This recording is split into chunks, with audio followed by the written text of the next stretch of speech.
I drew the line before there was anything to draw it from.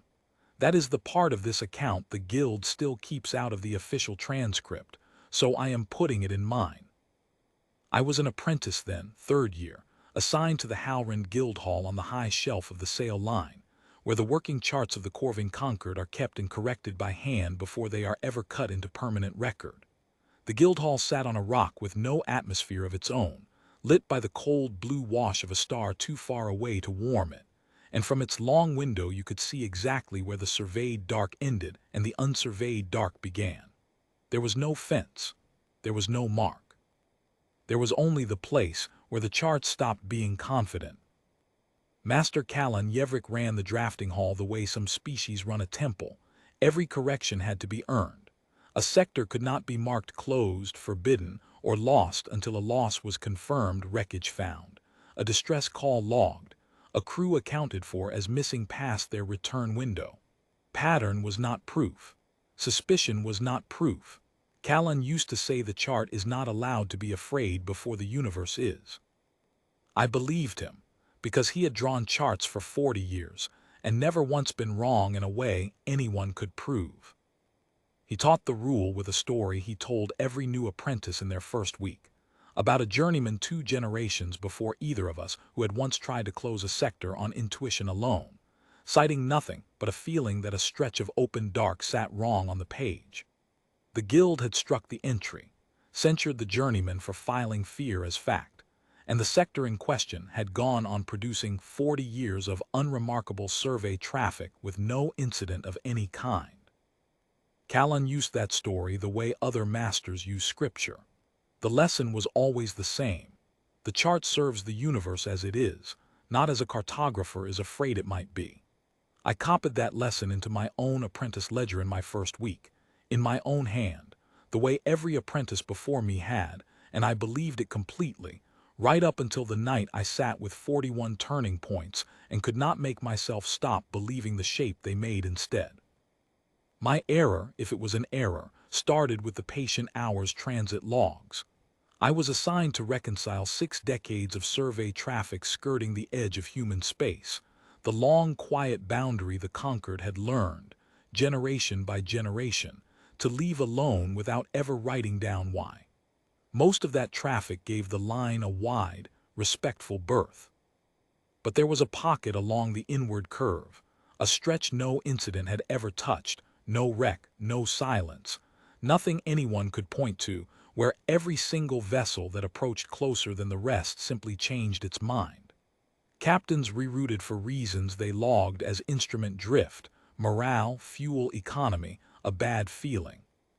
41 ships in 60 years, all finding a different excuse to turn early, none of them ever comparing notes, because none of them had any loss to report, and therefore nothing they believed was worth reporting at all. I plotted the turning points. They did not scatter. They drew a shape, narrow and exact, a closed curve sitting just inside the boundary the charts already respected for other reasons. Nothing had ever been lost there. Nothing had ever needed to be found. I read through the logged excuses one at a time, 41 of them, spread across 60 years and 11 different captains' guilds, none of whom had ever shared a watch route or a supply contract or even a common tongue. A Verath freighter captain logged a sudden, unaccountable headache that would not lift until she had put 4 hours of distance behind her. A Kesavar survey master logged a navigational instrument fault that her own engineer could never afterward reproduce on the bench. A young Ardavith pilot, alone on his first independent run, logged nothing at all except a course correction with no stated cause, and a private note in his personal log, recovered decades later by an unrelated archive request, that simply read, "I did not want to be there anymore, and I am not going to pretend I know why." 41 excuses, 41 species worth of nervous systems, and not one of them describing the same sensation twice, which was the detail that convinced me more than the shape itself. A coincidence repeats its symptoms. This did not. It only repeated its result. I sat with that shape for 2 nights before I understood what it meant, and on the 3rd night I drew it onto the working chart in glyph, the formal mark we used to flag a sector provisionally closed pending confirmation, and brought it to Callan at the start of his shift. He looked at it for a long time. Then he asked me what wreck I was confirming. I told him there wasn't one. He asked what distress call. I told him there wasn't one.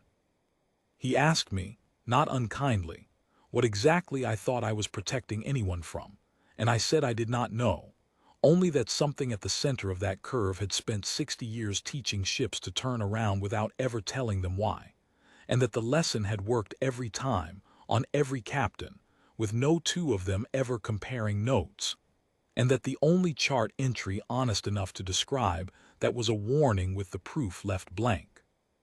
He struck the glyph from the draft, not unkindly either. He told me the guild does not file fear, it files fact, and that a closed curve made of 41 separate captains losing their nerve was a curiosity for the historians, not a correction for the chart. He kept my plotted points in his private working folder, which I only learned afterward, and he never told me he had kept them.